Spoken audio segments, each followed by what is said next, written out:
Облака, облака, что поведал гонец о деревне моей, там, где мать и отец. Расскажите, мы тихо поплачем вдвоем, погорюем и вместе в дорогу уйдем. Сергей Александрович Дружининнің bizim Қырым-татар әдебиятымызбен бағлы бұл тәржімешілік әрекетлер тарихында пек мұйым ері бардыр. Аман-аман 10 yıl o tercümelerini uğraştım. Bu sonundan 1993-94 senesi tanış olğan edik.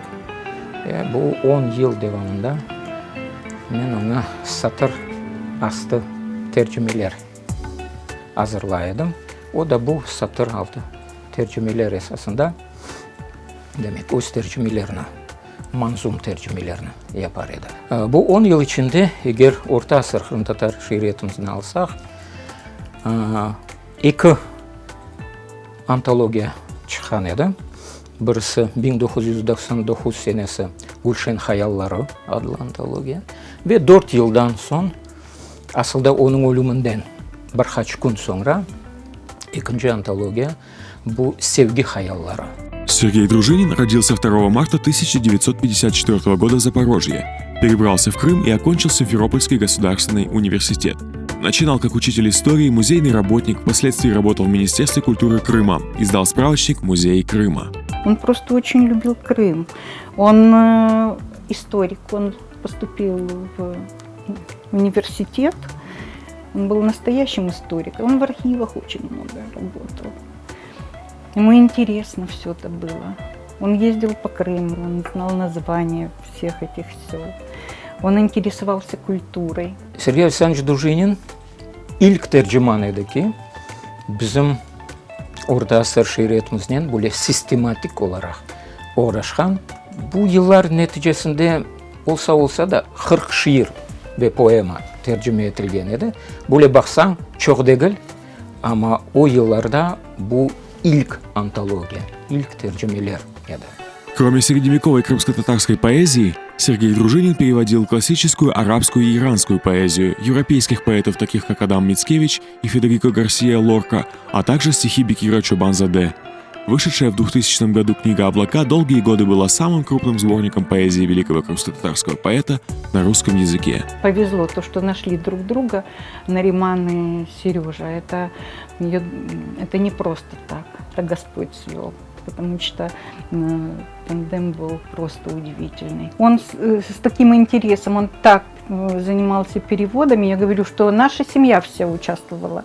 Он иногда говорил так: нужен синоним слову такому-то. Все думаем. И мы думали. И предлагали. Он старался так, чтобы не было якости, то есть его в этих переводах, чтобы был больше автор. И для этого он изучал и творчество, и биографию, и просто как человека узнавал. Edebiyatta Venok Sanetov деген şey var. Sergey Alexandrovich Дружинин buna benzetip gazeller destesini yazgan edi. Venok gazeli 15 gazelden ibaret 15 Kırım hanına bağışlanған gazellerdir. Bu aslında unikal bir cikl. Şu 15 hanımızdan 10 han aynı zamanda şair olğanlardır. Ve nihayet onun özünün de yazған 4 жиынтығы бар. Bu da bir cikl teşkil etken жиынтықларdır. При жизни Сергей Дружинин издал 2 поэтических сборника «Утро в 2000 году» и «День в 2002». Оба под псевдонимом Франциск Болицкий по девичьей фамилии матери. Третий «Вечер» решился издать под своим именем, но так и не успел увидеть его напечатанным. А сборник «Ночь» подготовила к печати уже вдова поэта. Он издал первую книгу, и я говорю: ты же поэт, как бы можно презентацию. Он сказал: я не могу себя назвать поэтом. Поэтом я смогу назвать после того, как меня назовут читатели поэтом. Ve aslında Kırım Tatarlarının büyük dostu edi. O birçok Kırım-Tatar medeniyetinden, tarihinden bağlı demek proyektlerde iştirak eder edi, memnuniyetle iştirak eder edi ve biz ona böyle sonsuz minnettarız. бу япхан ишлерейчу. Сергея Дружинина не стало в возрасте 49 лет. Жизнь поэта оборвал ураган, обрушившийся на Ахмеджит 9 октября 2003 года. Он был удивительным. Человек, поцелованный Богом.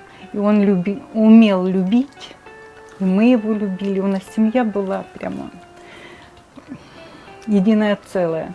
И мне действительно очень тяжело об этом говорить, потому что все рядом. Хоть столько лет прошло, а такое ощущение, что он постучит в окошко.